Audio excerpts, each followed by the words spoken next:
Pimentel. Él va a abordarnos el día de hoy con el tema de aborto y manejo clínico. El aborto, el manejo clínico. Adelante, doctor. Buenos días con todos los presentes. En primer lugar, para agradecer al cuerpo médico del Hospital Nacional Docente Madre Niño San Bartolomé por haberme considerado para dar esta charla sobre manejo clínico del aborto en el marco del curso Urgencias y Emergencias Quirúrgicas, Ginecológicas y Obstétricas. Quien les habla es el doctor José Pimentel Ibarra, médico asistente del Departamento de Ginecología y Obstetricia. El aborto se define como la pérdida del embarazo menor de 20 semanas o el equivalente a un feto menor a 500 gramos. Y nosotros definimos como pérdida precoz aquella gestación que se pierde antes de las 3 semanas, exactamente 12 semanas, 6 días, que además es el aborto más frecuente que se presenta.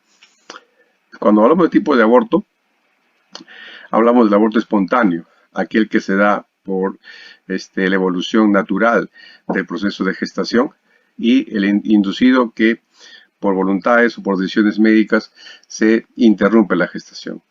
Esta puede ser a través de medicamentos o instrumentación. Obviamente que el aborto espontáneo tiene múltiples causas que vamos a ver a continuación.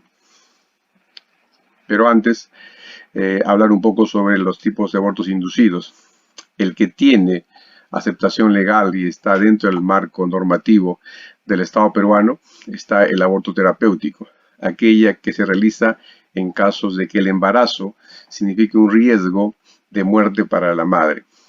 Ejemplo típico son las enfermedades terminales, enfermedades como la insuficiencia renal crónica terminal. También tenemos el aborto eugenésico, el cual se practica en caso el feto tenga malformaciones congénitas incompatibles con la vida. En la legislación peruana este aborto está prohibido, no está reglamentado.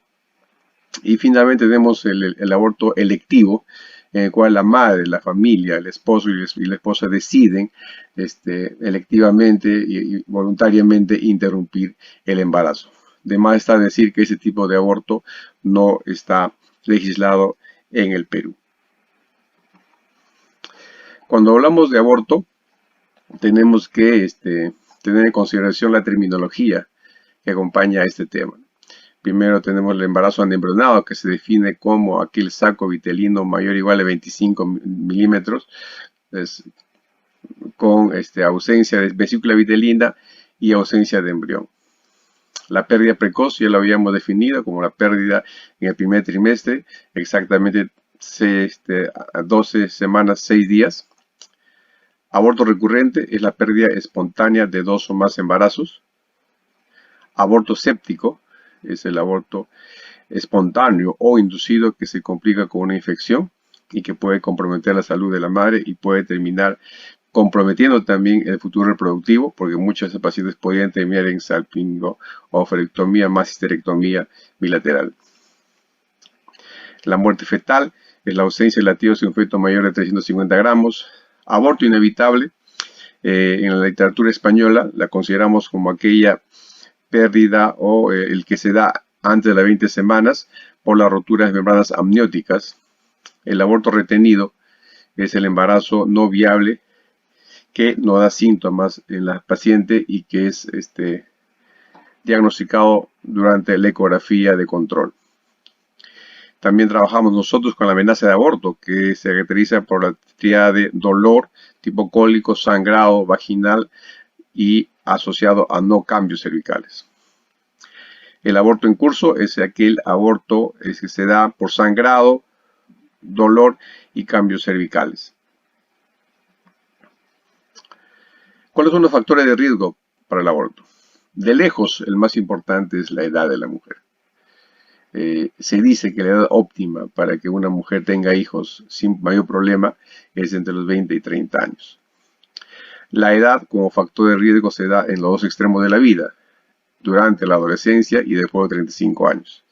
Después de 35 años y antes de los 17 años, el riesgo de pérdida por aborto de la gestación es 17%, mientras que entre los 20 y 30 años, dependiendo del estudio, es de 5 a 10%. Asimismo, un embarazo en mujeres mayores de 45 años tiene 57% la probabilidad de ser abortado.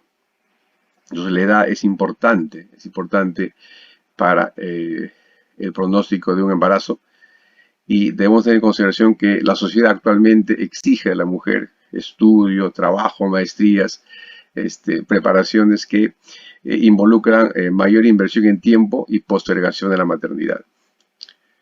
Otro factor importante de riesgo es el antecedente de un aborto previo.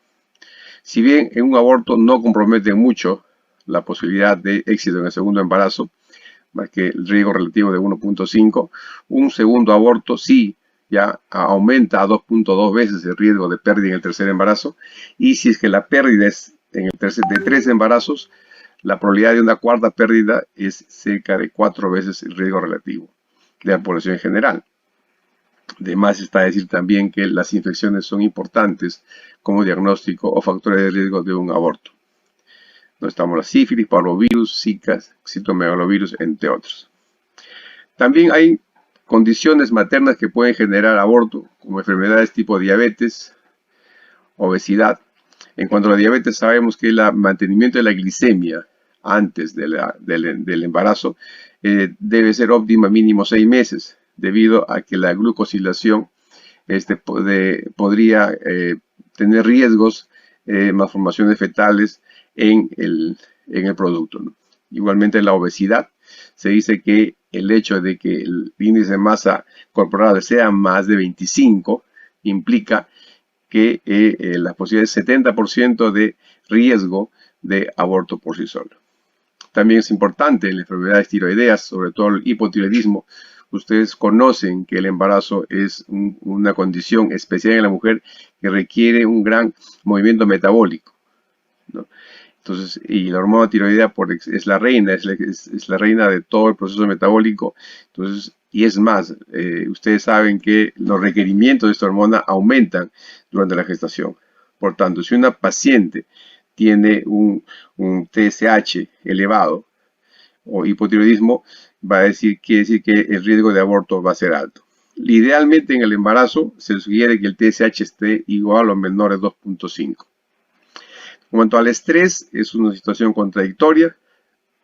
Autores que refieren que es importante como factor de riesgo, otros no tanto. Una patología que también es importante en los abortos, y especialmente en los abortos a repetición o recurrentes, son las trombofilias, ¿no?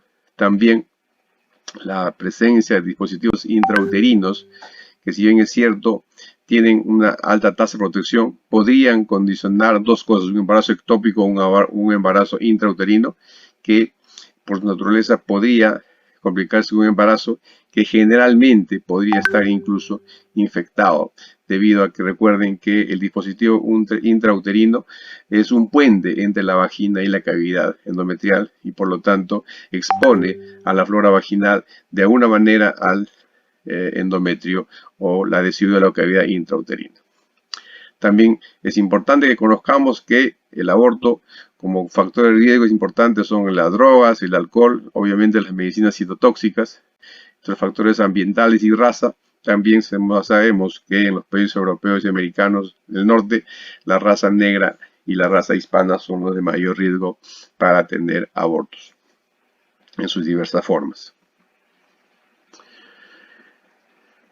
En cuanto a la etiología del aborto, de lejos, al igual que la edad, probablemente esté relacionado con la edad de la mujer, las anormalidades cromosómicas son las más importantes. Se dice que entre 60 y 70% de los productos o estudiados después del aborto tienen anormalidades cromosómicas. También son importantes las anomalías maternas, sobre todo a nivel del útero, los uteroceptados, los arcuatos, los unicornes, los miomas, que generan problemas en la implantación del producto que podrían condicionar un aborto o un parto pretérmino o un parto inmaduro.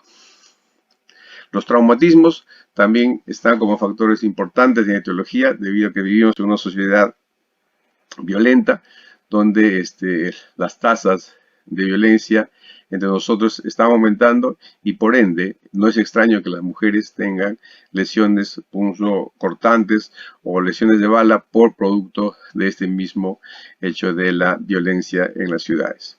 Las infecciones, ya hemos dicho, un tema importante también en la etiología de los abortos y sobre todo en los abortos de repetición son las insuficiencias cervicales que pueden ser de novo o podrían ser relacionados a procedimientos como tipo cono cervical por enfermedades neoplásicas cervicales o asociados a traumas obstétricos o asociados a traumatismos a nivel de la instrumentación previo a un legrado, a un procedimiento quirúrgico tipo histeroscopía o cualquier de ese tipo de procedimientos. También la causa de aborto, las malformaciones fetales y obviamente las trombofilias. Estamos acostumbrados a nosotros que las pacientes nos pregunten si es que hay factores protectores para el aborto. Hay un sobredimensionamiento del uso y los beneficios de las vitaminas que ante todo y sobre todo ya actualmente corresponde y es sobre todo básicamente marketing y negocio, excepto probablemente el ácido fólico cuyo uso sí está demostrado científicamente disminuye las anormalidades fetales, pero el uso indiscriminado de vitaminas prenatales no ayuda en nada, no protegen en nada la posibilidad de un aborto. Asimismo, el uso indiscriminado de progesterona por vía vaginal, la micronizada o por vía oral, tampoco ayuda en las amenazas de aborto o en la evolución de los abortos. Debido a que la patología del aborto, la fisiopatología del aborto sigue su propia dinámica. Si es que el bebé o el embrión va a tener problemas incompatibles con la vida, necesariamente va a terminar en la eliminación del producto. Probablemente en ciertas circunstancias o ciertas patologías la aspirina a baja dosis de 81 miligramos podría ayudar, pero tampoco es un consenso actual. Obviamente cuando una paciente viene con aborto, sospecha de aborto o sangrado en el primer trimestre de la gestación o antes de las 20 semanas de la gestación, las manifestaciones clínicas que ellas van a referir son en su mayoría sangrado que puede ser incluso masivo, tipo hemorragia, dolor tipo cólico, y si es que hay infección puede haber síntomas de infecciosos como fiebre, leucocitosis, dolor abdominopélvico, incluso abdomen y rigidez abdominal, de pared abdominal, ¿no? Pero muchas veces también las pacientes vienen a control prenatal y refieren que se ha perdido o se han disminuido los signos del embarazo. Asimismo, el aborto puede ser asintomático y es usual encontrar en una paciente su control prenatal una ecografía de control que evidencie que no hay latidos cardíacos. Aborto completo es aquella en que el útero queda vacuo después de eliminación total de los productos de la gestación. Obviamente, en una gestación ya documentada previamente y esta intrauterina, y aborto incompleto es el término que se refiere a la retención de restos ovulares dentro del útero por eliminación parcial de los mismos. En cuanto a si el aborto es o no es causa de emergencia, esto afortunadamente ya no es lo que pasaba hace 25 o 30 años. Y en eso se han dado muchos factores que han coincidido en favor a que el aborto no tenga la magnitud de hace 2 o 3 décadas. El primer punto importante es, yo creo, el control prenatal, que cada vez se ha ampliado en el Perú. Otro punto importante es el acceso a los métodos anticonceptivos, ¿no? En tercer punto, podrías tener en consideración que también hay otro enfoque en cuanto a la sexualidad humana. Desde épocas en las que la sexualidad se penalizaba, ahora en el que ya se explora y se vive libremente, ha habido un cambio, una revolución que nosotros lo hemos vivido y probablemente no nos hemos dado cuenta. Y en los últimos 20 años, la aparición de un medicamento inicialmente diseñado para la gastritis, que como efecto secundario daba a amenazas de aborto o aborto, que es el misoprostol, la prostaglandina E1, ha cambiado todo lo que es ahora distinto a hace 20, 30 años, como he dicho. Ya es poco frecuente encontrar una señora, una paciente que venga con sangrado masivo, con shock hemorrágico. Ya es poco frecuente que la paciente vengan con sepsis por abortos inducidos. Lo más probable es que las pacientes vengan con sangrado y muchas de ellas, la gran mayoría, ya tengan aborto completo en la ecografía, y un grupo pequeño probablemente requiera de un regrado o un manejo médico concomitante o una aspiración manual endouterina. En ese sentido, pienso que el aborto, gracias a Dios, y también obviamente importante por olvidar de la irrupción de la ecografía en la medicina, especialmente en la ginecología y obstetricia, no tiene la magnitud y digamos, los resultados fatales que solían tener años anteriores. El diagnóstico de aborto obviamente pasa por una buena historia clínica, por un examen físico, y obviamente el gold estándar va a ser con una buena ecografía. Entonces, una vez identificado un embarazo intrauterino, la pérdida del embarazo en una ecografía subsecuente o control o por emergencia de la actividad cardíaca, o la presencia de restos ovulares o la ausencia de ese embarazo ya diagnosticado, obviamente no diagnostica un aborto. Y la ecografía se ha venido en el gold estándar para el diagnóstico. Hay que tener en consideración que la ecografía que más nos ayuda es la ecografía transvaginal. Y para esta situación tenemos que considerar que el saco gestacional se evidencia entre las 4.5 y 5 semanas. La vesícula vitelina a las 5 semanas. Y la identificación de la actividad cardíaca entre las 5.5 y 6 semanas. Y la longitud coronal larga a partir de las 6 semanas de gestación. La Sociedad de Radiología Americana considera que uno puede diagnosticar con toda seguridad aborto con un saco gestacional igual a mayor a 25 milímetros, con ausencia de saco vitelino y sin embrión. Mientras que si es que existe embrión y la longitud coronocaudal es igual o mayor a 7 milímetros y no hay actividad cardíaca, se debe diagnosticar de primera mano un aborto. A tener en cuenta esto cuando veamos y evaluemos las ecografías. Dos son las patologías más importantes como diagnóstico diferencial. Uno es el embarazo molar y es el embarazo ectópico. Por su naturaleza, ambas pueden ser potencialmente peligrosas. El embarazo ectópico porque puede ser acompañado de un hemoperitoneo masivo y colapso cardiovascular, y el embarazo molar por lo mismo, por sangrado masivo, y porque a la larga podría generar una neoplasia que pueda comprometer la salud reproductiva de la paciente. Obviamente que todos los episodios de sangrado vaginal también forman parte del diagnóstico diferencial. Ahora, la ventaja de la ginecología obstetricia es que cuando uno hace el HCG, y eso uno tiene que tener en consideración, toda paciente con actividad o sin actividad sexual, pero que esté en la etapa reproductiva, que venga por amenorrea, por irregularidades menstruales, se tiene que pedir obligatoriamente un beta-HCG. Entonces, el no hacerlo nos dificulta un buen diagnóstico. Si ustedes toman HCG a toda paciente que viene por amenorrea, reglas irregulares, cambio de su patrón menstrual, toman HCG y este HCG positivo, ustedes ya tienen toda una cantidad de patologías asociadas al embarazo que ustedes pueden manejarla, y si es negativo, obviamente ustedes lo pueden manejar como patología ginecológica, ¿no? O neoplásica en todo caso. En el examen físico, la especuloscopía, nosotros vamos a hacer sangrado, que puede ser escaso, manchado, coágulos, pus, si es que está infectado. Podemos encontrar restos uterinos en la vagina, restos uterinos en el cuello uterino, ¿no? O en todo caso hay cambios cervicales con abombamiento de membranas, en que se pueden palpar fácilmente las partes fetales, y es típico de esta patología, por ejemplo, el famoso, las membranas ovulares en reloj de arena, ¿no? Que es típico de la insuficiencia cervical.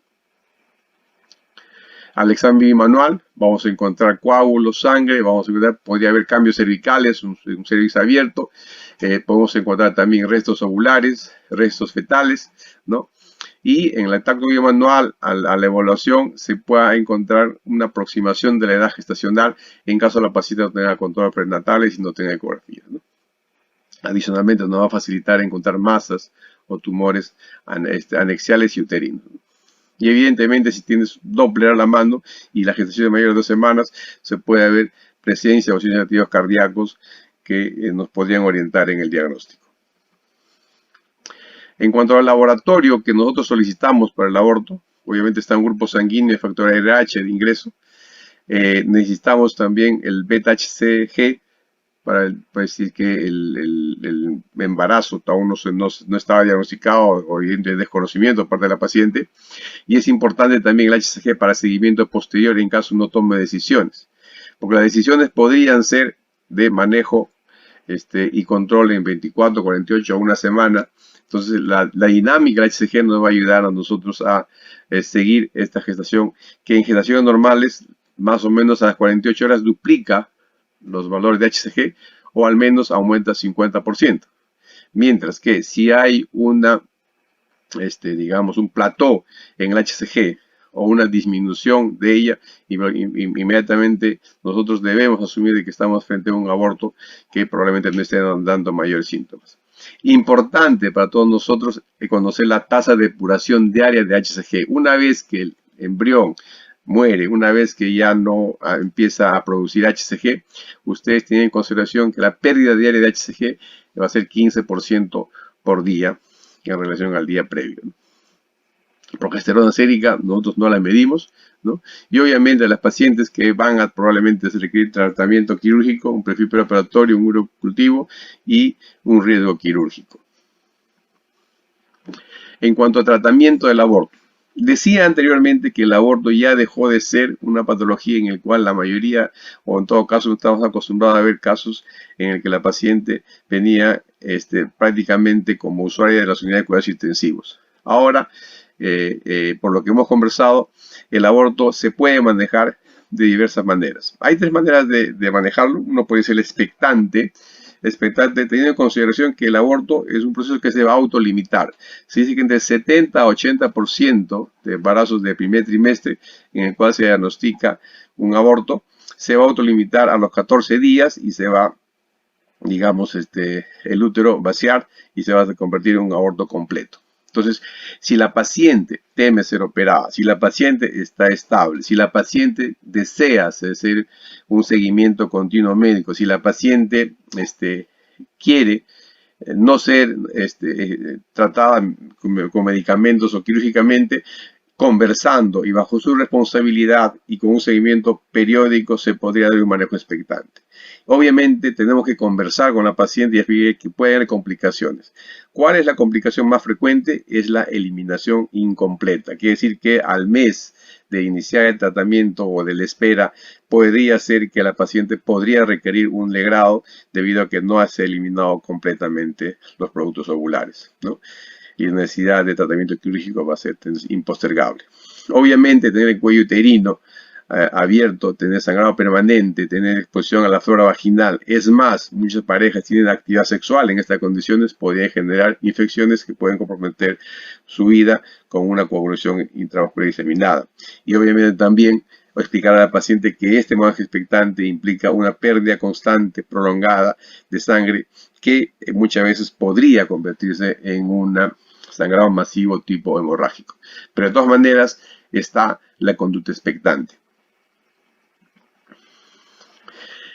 Tratamiento medicamentoso. Aquí es importante determinar, porque nosotros lo llamamos manejo médico del aborto, pero no es que sea el trabajo quirúrgico, la observación, la expectación, también son manejo médico. Entonces, dar medicinas para eliminar los productos de la gestación, vamos a llamarlo entonces manejo medicamentoso, porque la actividad médica se va a dar en las 3 condiciones, tanto de manejo expectante, dándole medicinas o tratándolo quirúrgicamente.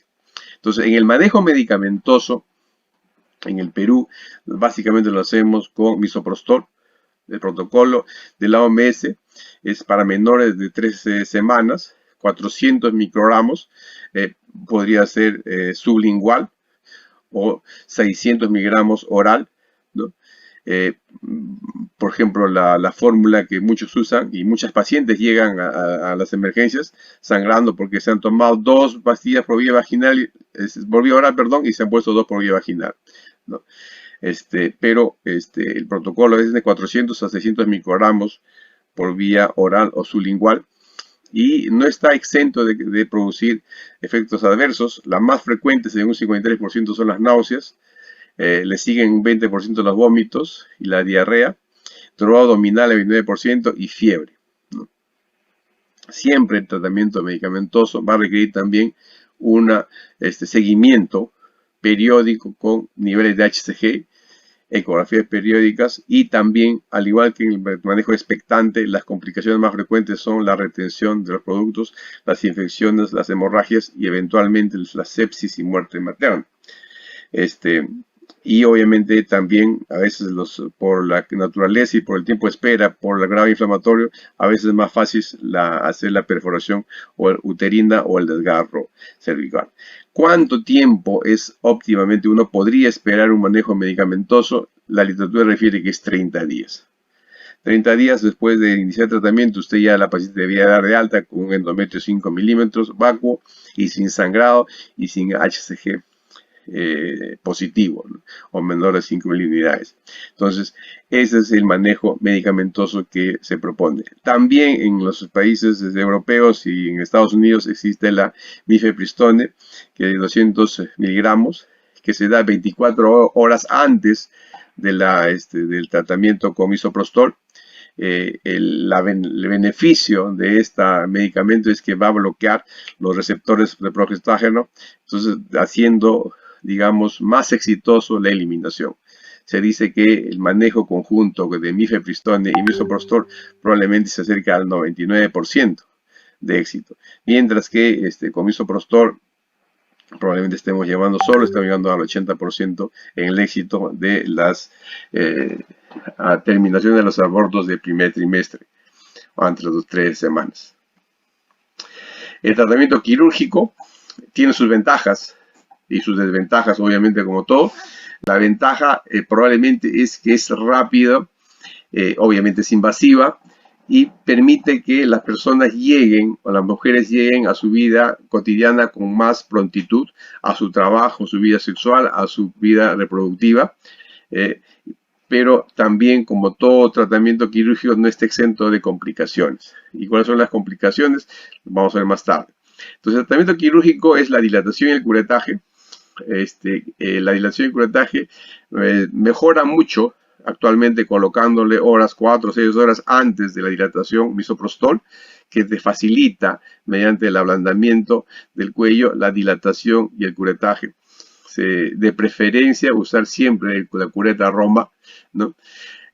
También tenemos la aspiración manual endouterina o AMU en el primer trimestre, que nos facilita mucho, porque incluso lo podemos hacer en consultorio, podemos hacer en tópico de emergencia, lo podemos hacer con anestesia local, con un bloqueo paracervical, pero también está esos efectos adversos, cuáles son los efectos vasovagales, obviamente la hipotensión, la bradicardia, que puede ser severa en muchos casos.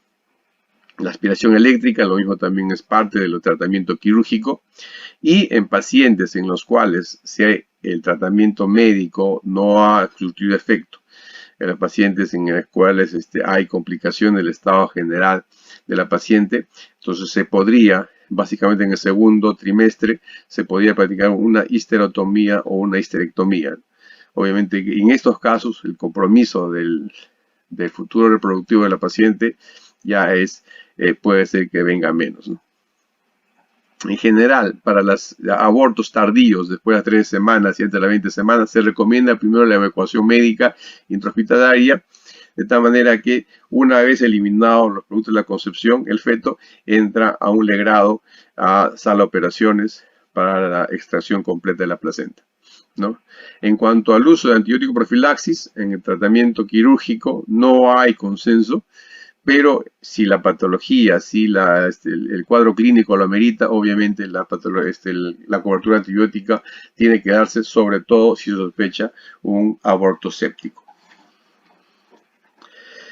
Finalmente, para tratar las complicaciones del manejo quirúrgico, que es primero el legrado insuficiente. Ustedes saben que el legrado es una actividad quirúrgica ciega en el cual uno digamos, hace la limpieza de la cavidad con mucho cuidado y en afán de no comprometer el futuro reproductivo de la paciente, lo que puede pasar es que uno podría no sacar todas las membranas y generar sangrado persistente o evidencia en una ecografía posterior de que hay restos endoterinos. Es importante que este punto le puede pasar a cualquier médico, a cualquier persona, entonces es importante que nosotros conversamos con las pacientes y le digamos, ¿sabes qué? El grado insuficiente puede pasar, le puede pasar a cualquier persona, a cualquier médico, y ese evidentemente solo va a requerir probablemente u otro alegrado, y mejor aún, probablemente una histeroscopía para, bajo visión directa, sacar los productos de la concepción. Obviamente también otra complicación es el sangrado masivo, ¿no? Y las hemorragias, las lesiones cervicales, las perforaciones que son más frecuentes en la cara posterior del útero. Las perforaciones también podrían comprometer la ampolla rectal y la vejiga, ¿no? Obviamente las infecciones, las adherencias intrauterinas. Curioso, en el campo de fertilidad estamos viendo bastante síndrome de Asherman, consecuencia de AMU. La verdad que no tú sabrías definir si es porque es mucha presión negativa que mantiene colapsada ambas paredes del útero o por una infección o trastorno inflamatorio posterior al AMU, ¿no? Obviamente puede requerir transfusiones sanguíneas y también como complicación la muerte de la paciente, ¿no? Que aún todavía es prevalente en los países del tercer mundo. Y obviamente también a veces descuidamos en unas pacientes que tienen RH negativo con pareja RH positivo y sensibilizamos a las pacientes. Tener mucho cuidado en las pacientes RH negativas y de preferencia colocar la vacuna anti-D, que en este caso requería solo media ampolla para evitar procesos posteriores de isoinmunización. Quisiera agradecerles su presencia y estoy yendo a las preguntas que ustedes tengan bien a hacerlas. Muy agradecido.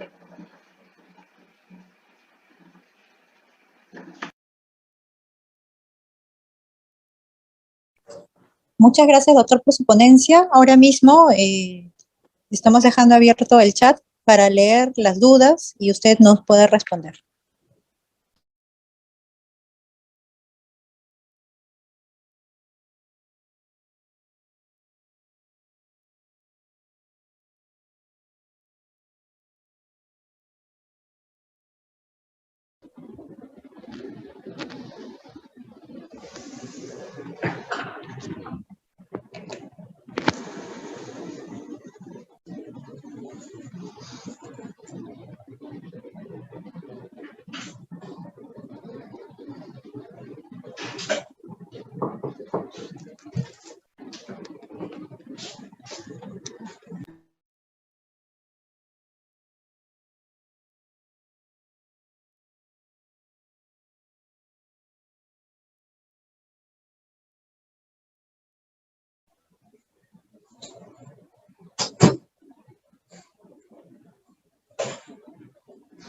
A ver. Sí, doctor, justo estoy leyendo el chat y ya surgieron las preguntas. Preguntan, ¿cuál es el manejo para el aborto antiguo? A ver si pueden editar esto. Luego consultan, ¿con cuántos milímetros de endometrio está indicado el tratamiento médico y o quirúrgico? Luego, ¿cuándo consideramos aborto completo ecográficamente y si hay un manejo especial para aborto completo? A ver, doctor, si nos responde, por favor. Aborto completo, primero vamos a empezar por el último. Aborto completo lo vamos a nosotros determinar por ecografía si es que el endometrial es menor a 5 milímetros. Entonces, y obviamente, si es que respaldamos este resultado con un HCG, va a ser negativo o en proceso de descenso, nos va a indicar un aborto que ya no requiere manejo ni médico ni quirúrgico. ¿Ya? Entonces, no sé si está clara esa respuesta. En cuanto, la pregunta es, ¿cuándo o qué procedimientos hacer en base a un aborto antiguo, ¿no? En realidad, había lo que le llamamos nosotros el aborto retenido, o el aborto frustro, que se definía como aquella que tiene más de 8 semanas. Esas patologías, afortunadamente, ya no las vemos, porque el uso de la ecografía se ha generalizado en todo el Perú, para bien, creo yo, de tal manera que el grupo de pacientes que son asintomáticos, generalmente, en sus controles, tienen o reciben la respuesta del ecografista de que efectivamente el embrión no ha progresado en su desarrollo. Entonces, allí es donde uno puede tomar la decisión. Ahora, ¿cuándo empezar el tratamiento médico? En todo caso, un aborto tardío o un aborto antiguo, lo que hay que hacer, obviamente, es la evacuación, primero, digamos, con misoprostol, idealmente, y después un legrado. Una opción sería esa, porque en estas condiciones de abortos retenidos antiguos hay que tener en consideración de que las membranas ovulares a veces están momificadas y no se eliminan todos. Incluso el legrado es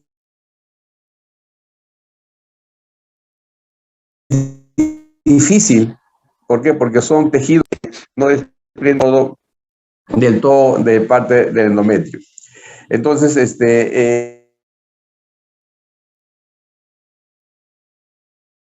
lo que hay que hacer en todo caso es una dilatación,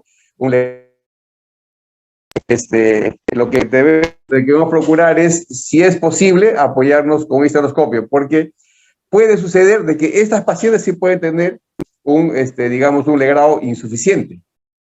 Y en ese caso vamos a tener una y otra vez que entrar. Yo personalmente, fui la tercera persona que entró a una endoscopía. ¿Por qué? Porque las dos previas no habían tratado, no habían sacado todos los restos ovulares y quedaban aún. Entonces, y era la tercera vez que entrábamos por el mismo procedimiento, y habían dos ecografías, después dos procedimientos que evidenciaban la presencia de los tejidos ahí dentro de la cavidad, y lo cual pudimos ingresar por histeroscopía, y recién en ese momento la paciente superó su problema, ¿no? En el interín, la paciente que tenía solo sangrado. Entonces, ahora, eso es para el aborto, digamos que retenido, aborto frustro, que digamos es difícil la evacuación. Otro punto importante, ¿cuándo hacer el manejo médico? En realidad, el manejo médico, usted podría hacerlo de preferencia hasta la semana 13, ¿no? ¿Por qué? Porque teóricamente, este proceso lo que va a hacer, sí va a ser un poco, digamos, prolongado. Hay que comunicar a la paciente que podría demorar hasta un mes. El sangrado va a ser continuo. En el interín puede ir acompañado de dolores tipo cólico. En el interín podría ser que sus actividades cotidianas, tanto en el hogar como en el trabajo, en su vida sexual, van a estar probablemente, digamos, postergadas. Entonces, a esto hay que evaluar con el paciente. Lo cierto es que tanto en los hospitales como en las prácticas privadas, lo que está entrando cada vez más en boga es el manejo médico de los abortos. Y la sugerencia es, antes de las 3 semanas, ustedes podrían hacer en cualquier momento el manejo médico, ¿no? Pero con el compromiso de la paciente de que tienen que hacer seguimientos ecográficos, y cuando ya no es posible, digamos, hasta negativizar el HCG. No sé qué otra pregunta más. Sí, hay un par de preguntas más. Dice, ¿con cuánto tiempo posterior a un aborto se recomienda iniciar un método anticonceptivo y desde qué mes es recomendado volver a embarazarse? Y la segunda pregunta es, ¿con cuánto de endometrio decidimos un tratamiento con misoprostol versus un AMEU? Ya, lo último, 15 milímetros de endometrio ya te puede estar diagnosticando un aborto incompleto y con retención de restos. Entonces, eso podríamos, digamos, iniciar este proceso, digamos, del misoprostol. La primera pregunta no la capté bien, me disculpa, Lucita. Era... Ya sí, le leo la pregunta primera. Dice, ¿con cuánto tiempo posterior a un aborto se le recomienda iniciar un método anticonceptivo y desde qué mes es recomendado volver a embarazarse? En esto hay incluso protocolos en cuanto al Ministerio de Salud mismo, dice que un aborto tratado tiene que salir con protección para planificación familiar. En este punto va a depender mucho de lo que la paciente decida. ¿En cuánto tiempo la paciente puede salir embarazada? O sea, rutinariamente, pero sin evidencia, nosotros prohibimos la actividad sexual por 2 semanas mínimo después del proceso, porque podríamos sospechar infecciones. Pero eso en realidad no está absolutamente normado, no es una verdad en la que uno podría tener, digamos, una certeza absoluta. Es una recomendación, digamos, de experto, nada más. Pero lo concreto es que una paciente, una vez que restablece su menstruación, teóricamente ya está en condiciones de embarazar. Más bien, en la población y en los colegas hay digamos, una recomendación de los famosos 6 meses, ¿no? Y entre comillas, para fortalecer tanto los ovarios como fortalecer el útero. Pero eso es contraproducente. Supongamos que una paciente, que sucede, que tiene 42 años, 39 años y que recién está buscando bebé y que aborto, que hemos dicho que los abortos son más frecuentes en edades tardías en las mujeres, 6 meses más son 39 años, 6 meses más. Entonces, las posibilidades de embarazo, de aborto van a ser mucho mayores. Entonces, lo que tenemos que ver en estas pacientes es que intente embarazarse ni bien restablezca su regla, ni bien establezca su proceso normal de ovulación. ¿Me entiendes? Entonces, ahora, si la paciente es gran multípara, el embarazo no fue planificado y bueno, pues fue un descuido, entonces allí yo pienso que a lo mejor desde una anticoncepción definitiva hasta una T de cobre o una anticoncepción oral o preservativos podrías indicarles sin ningún problema. Lo importante Listo, doctor. Muchas gracias, doctor. En aras del tiempo tenemos que seguir con la siguiente ponencia. Muy interesante el tema que nos ha hablado sobre el manejo del aborto. Gracias, doctora Amando. Un abrazo. Gracias, doctor. Ah. Hasta luego.